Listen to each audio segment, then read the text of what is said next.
je suis Cécile Richard, je suis poète.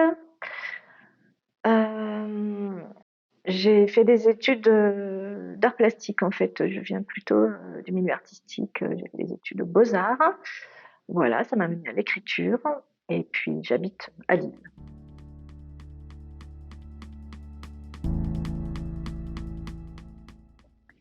Alors, l'oralité, il y a trois aspects, en fait, il y a trois dimensions de l'oralité.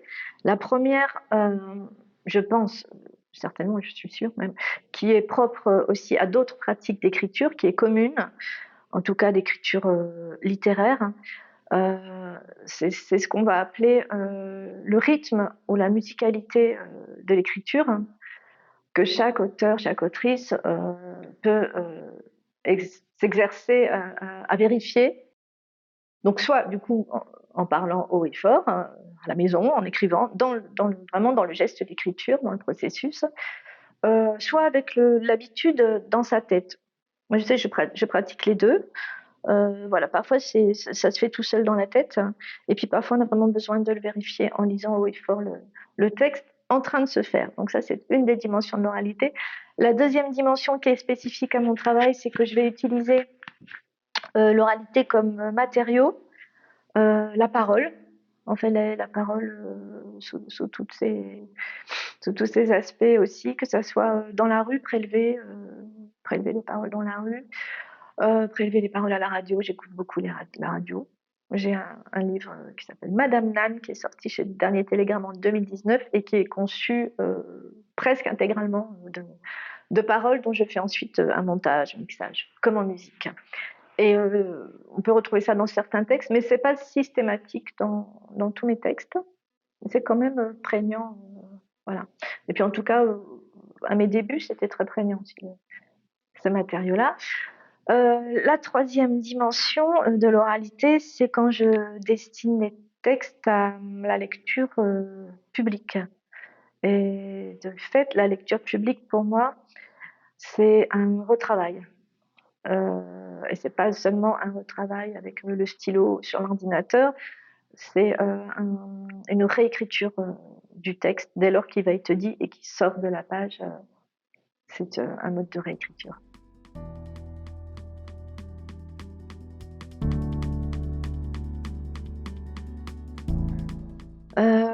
Le corps, quand on écrit, toujours sollicité, il est jamais en dormance, il est toujours plus ou moins sollicité. Bon, ça, c'est un état partagé par toutes les personnes qui écrivent.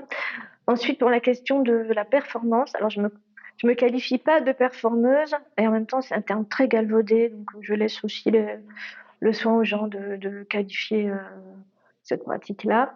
Mais pour moi, la performance, ça s'inscrit dans le champ, dans l'histoire des arts plastiques. Et d'ailleurs, la poésie et les arts plastiques, c'est très très proche. Mais je préfère essayer de trouver des termes un peu comme ça, un peu hybrides, parce que je ne suis pas une performeuse au sens voilà, des performances, des happenings dans l'art plastique. Par contre, j'aime bien euh, l'idée que le texte va être augmenté en lecture. C'est-à-dire que le texte ne s'arrête pas là où s'arrêtent les mots. Donc, je vais mettre en place. Alors là, il est question de mise en scène. Et c'est pareil, pour moi, la mise en scène, c'est un terme propre au théâtre. Donc, je ne mets pas en scène. Par contre, je préfère dire j'installe un dispositif. Donc, soit, pour le coup, le corps est sollicité avec des objets ou sans objets pour quelque part prolonger le texte, le hors-champ du texte, en fait. Comme en musique, les silences, c'est encore de la musique. Euh, en, dans ma pratique de lecture, la suite, les actions avec le corps ou les objets, c'est encore le texte. C'est une expansion du texte. Alors après, le terme de lecture augmentée, c'est pas de moi, j'aime bien, mais je vais pas le. Là, j'en parle, c'est Frank Smith, qui est aussi un auteur, un poète, qui employait ce terme-là, et ça me plaisait bien, lecture augmentée. Voilà, c'est après les actions que je vais mettre en œuvre, bien sûr, vont faire écho au texte que je viens de lire, ou je peux fragmenter un texte, ça fait partie de la réécriture. Et les actions ne sont pas là par hasard, mais elles vont jamais l'illustrer. Elles ne vont jamais ni l'illustrer ni le commenter. Donc c'est toute la difficulté d'ailleurs hein, de la chose.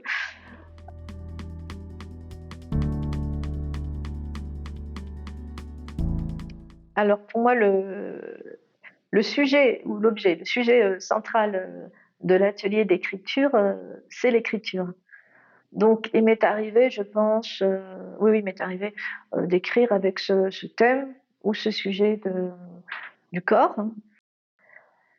Mais comme d'autres thématiques, hein, et pour moi, ces sujets sont prétextes à l'écriture. Dans le sens vraiment pré-texte, arrivent avant le texte et sont là pour déclencher l'écriture, puisqu'en atelier d'écriture, on est là pour ça.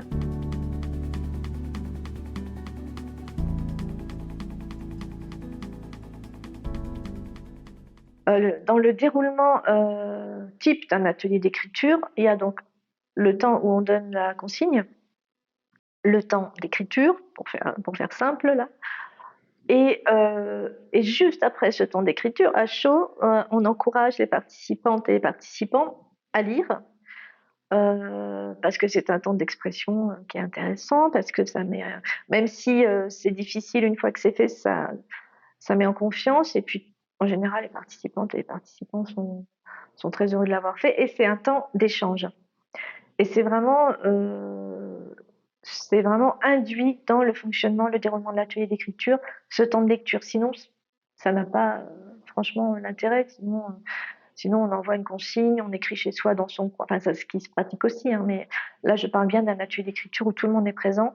Il y a ce temps de mutualisation, d'échange des textes, qui est important pour cette dimension aussi d'expression.